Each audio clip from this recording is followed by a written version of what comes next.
آپ نے اکثر اس چینل پر بہت سارے بلیک ہیٹ ہیکرز کی کہانیاں سنی ہوں گی جنہوں نے اپنے بہترین ہیکنگ سکلز کو برے کاموں اور برے مقاصد کے لیے یوز کیا تھا، مگر آج جس ہیکر کی کہانی میں آپ کو سنانے جا رہا ہوں اس نے اپنے ہیکنگ سکلز کو بہت ہی نیک مقاصد کے لیے یوز کیا تھا، مگر اس کا انجام بالکل بھی اچھا نہیں رہا۔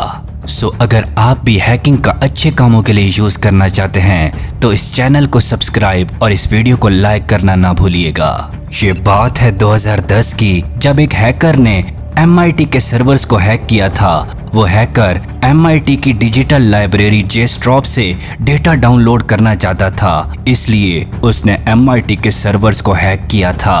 اس بڑے ڈیٹا کو ڈاؤن لوڈ کرنے کے لیے اس ہیکر نے پائتھن کی ایک اسکرپٹ جسے keep graphing.py کہتے ہیں، اس اسکرپٹ کا یوز کیا اور اس نے لگاتار 1 سال تک اس بڑے ڈیٹا کو ڈاؤن لوڈ کیا، اور اس ڈیٹا میں تقریباً 4.8 ملین ڈاکومنٹس شامل تھے جن کو اس نے ڈاؤن لوڈ کرنا تھا، اور 1 سال تک اس ہیکر نے تقریباً 80% ڈیٹا ڈاؤن لوڈ کر لیا تھا۔ مگر انہی دنوں MIT کے آفیشلز کو اس ہیکر پر شک ہو جاتا ہے۔ MIT کے آفیشلز کو یہ محسوس ہوتا ہے کہ MIT کے سرورز میں کوئی سسپیشیس ایکٹیویٹی ہو رہی ہے جس کا جاننا انہیں بہت ضروری ہے۔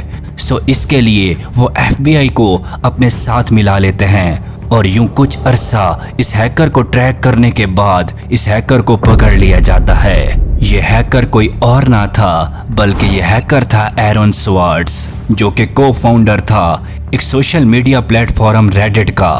یہ اتنا بریلینٹ اور اتنا ذہین کوڈر تھا جس کی مثال نہیں ملتی، کیونکہ اس نے چھوٹی سی ایج میں بہت بڑے بڑے پروجیکٹس کیے تھے۔ جب FBI والے اس سے انویسٹیگیٹ کرتے ہیں کہ آخر اس نے MIT کے سرورز کو ہیک کر کے یہ ڈیٹا کیوں ڈاؤن لوڈ کیا، تو وہ بتاتا ہے کہ اس کے پیچھے اس کا مقصد برا نہیں تھا، بلکہ وہ چاہتا تھا کہ یہ ساری کی ساری انفارمیشن وہ فریلی اویلیبل کر دے تاکہ ہر کوئی اس انفارمیشنز کو ایکسیس کر کے اس سے فائدہ اٹھا سکے۔ اور ایرون سوارٹز کا انٹینشنز اس کے پیچھے برا نہیں تھا، نہ ہی وہ اس ڈیٹا کو ہیک کر کے اس سے پیسہ کمانا چاہتا تھا، بلکہ وہ تو فریلی اس ڈیٹا کو اویلیبل کروانا چاہتا تھا۔ مگر عدالت نے اس کے اوپر کافی سنگین ایلیگیشنز لگائے، جس کی وجہ سے اسے تقریباً 35 سالوں تک جیل میں رکھا جائے گا اور $1 ملین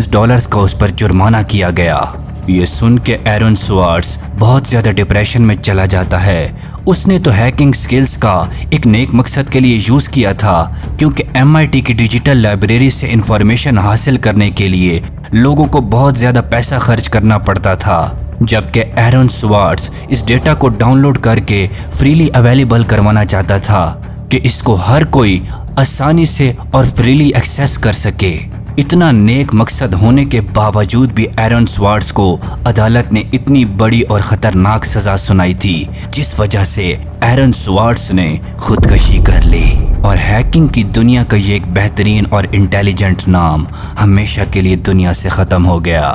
ایرون سوارٹز کی موت کے بعد بہت سارے لوگوں نے پروٹیسٹ کیا کہ ایرون سوارٹز کے ساتھ بہت زیادہ زیادتی کی گئی ہے، اور انونیمس ہیکنگ گروپ نے ایرون سوارٹز کو ٹریبیوٹ پیش کرنے کے لیے MIT کے سرورز کو بہت بری طرح سے ہیک کیا اور ایرون سوارٹز کو ٹریبیوٹ پیش کیا۔